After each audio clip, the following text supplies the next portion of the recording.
नमस्कार। कमोडिटी के मृत्युंजय मंत्र में आपका स्वागत है और आज हम इसमें बात करने वाले हैं खाने के तेल की। खाने के तेल की बात इसलिए क्योंकि सरकार ने भरोसा दिया है कि इस त्योहारी सीजन पर खाने के तेल के दाम नहीं बढ़ेंगे। तो अब सवाल ये है कि ऐसे क्या फंडामेंटल हैं कि सरकार को इतना भरोसा है कि खाने के तेल के दाम नहीं बढ़ेंगे।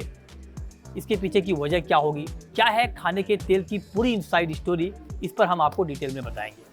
तो सबसे पहले आपको बताते हैं कि सरकार का बयान क्या है। जो हमने बात की फूड सेक्रेटरी से एक्सक्लूसिव बातचीत, तो उन्होंने कहा कि खाने के तेल की सप्लाई के मोर्चे पर कोई दिक्कत नहीं है, लिहाजा खाने के तेल के दाम इस त्योहारी सीजन पर काबू में रहेंगे, नहीं बढ़ेंगे। उन्होंने कहा कि फिलहाल करीब 37 लाख टन का स्टॉक है एडिबल ऑयल का, जबकि पिछले साल इस दौरान 27 लाख टन का स्टॉक था। तो मतलब लास्ट ईयर के मुकाबले इस साल करीब 10 लाख टन ज़्यादा स्टॉक है। तो लिहाजा सप्लाई के मोर्चे पर कोई दिक्कत नहीं है और इसीलिए दाम नहीं बढ़ेंगे।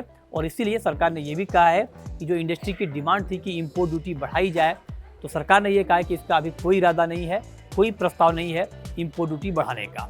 लेकिन अब आपको बताते हैं कि इंपोर्ट की पूरी कहानी क्या है, क्योंकि इस साल इंपोर्ट के आंकड़े चौंका सकते हैं। मतलब रिकॉर्ड इंपोर्ट इस साल एडिबल ऑयल का हो सकता है। इतिहास में पहली बार इतना ज़्यादा इंपोर्ट होने की बात हो रही है। इंडस्ट्री का ये अनुमान है कि इस साल 160 से 165 लाख टन के बीच में खाने के तेल का इंपोर्ट हो सकता है, जबकि 2016-17 में करीब 151 लाख टन का इंपोर्ट हुआ था।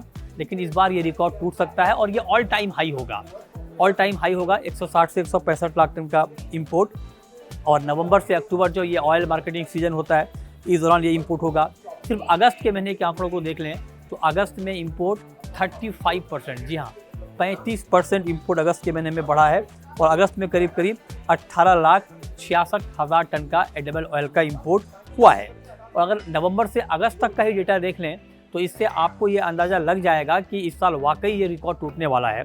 अब जरा आंकड़ा देखिए, नवंबर से अगस्त के बीच में 141 लाख टन का इंपोर्ट हो चुका है, जबकि पिछले साल पूरे साल में 151 लाख टन का इंपोर्ट हुआ था।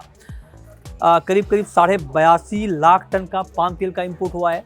सबसे ज़्यादा हम पाम तेल का ही इंपोर्ट करते हैं पूरे एडिबल ऑयल में। क्रूड सोयाबीन तेल का करीब 32 लाख टन का इंपोर्ट हुआ है।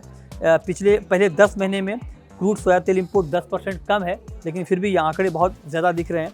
क्रूड सूरजमुखी का इंपोर्ट करीब 25.5 लाख टन का हुआ है। सूरजमुखी तेल इंपोर्ट में करीब 55% का उछाल हमने देखा है। तो बड़ी ज़बरदस्त बढ़ोतरी यहाँ पर इंपोर्ट में हुई है। रिफाइंड तेलों का कुल इंपोर्ट करीब 19 लाख टन के आसपास है और क्रूड तेलों का करीब 120 लाख टन से ज़्यादा का इंपोर्ट हुआ है। तो ये हम आपको नवंबर से अगस्त के आंकड़े बता रहे हैं इंपोर्ट के। तो इंपोर्ट बहुत ज़्यादा हुआ है क्योंकि एक तो ग्लोबल मार्केट में भी दाम कम हुए, ड्यूटी कम है, तो इन सब का फ़ायदा इंपोर्ट के तौर पर इंडिया को हुआ है। और सप्लाई के फ्रंट पे फिलहाल कोई दिक्कत दिख नहीं रही है। लेकिन सवाल ये है कि क्या जब हम ज़्यादा इंपोर्ट करते हैं तो क्या इसके सिर्फ फ़ायदे ही फ़ायदे हैं? ऐसा है नहीं। अगर फ़ायदे हैं तो इसके नुकसान भी हैं। तो पहले फ़ायदे समझिए कि रिकॉर्ड इंपोर्ट के फ़ायदे क्या होंगे।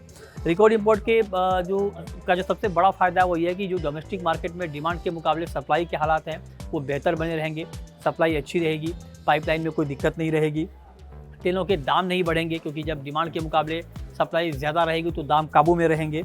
और लंबे समय तक अगर इस तरह का इंपोर्ट का आंकड़ा रहता है और स्टॉक बना रहता है तो लंबे समय तक दाम काबू में रहेंगे, दाम नहीं बढ़ेंगे। लेकिन इसके नुकसान क्या है?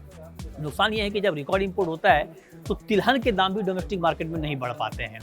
और तिलहन की कीमतें जब नहीं बढ़ेंगी तो किसानों को अच्छा भाव मिलने में थोड़ी दिक्कत आ सकती है। इस बात की आशंका, हालांकि ये कहना भी बहुत जल्दबाजी है अब नए सीजन में किस तरह का सिनेरियो बनता है। लेकिन हाँ, आमतौर पर ये होता है कि जब आपका इंपोर्ट बहुत ज़्यादा हो जाए तो फिर तिलहन के दाम उतने नहीं बढ़ते हैं, तो किसानों को भी बेहतर भाव मिलने में दिक्कत होती है। जो डोमेस्टिक रिफाइनर्स हैं उनको भी जब रिफाइंड ऑयल का इंपोर्ट बहुत ज़्यादा हो जाता है तो उनको भी दिक्कत आती है, उनका कामकाज थोड़ा कम हो जाता है। तो ये कुछ नुकसान है।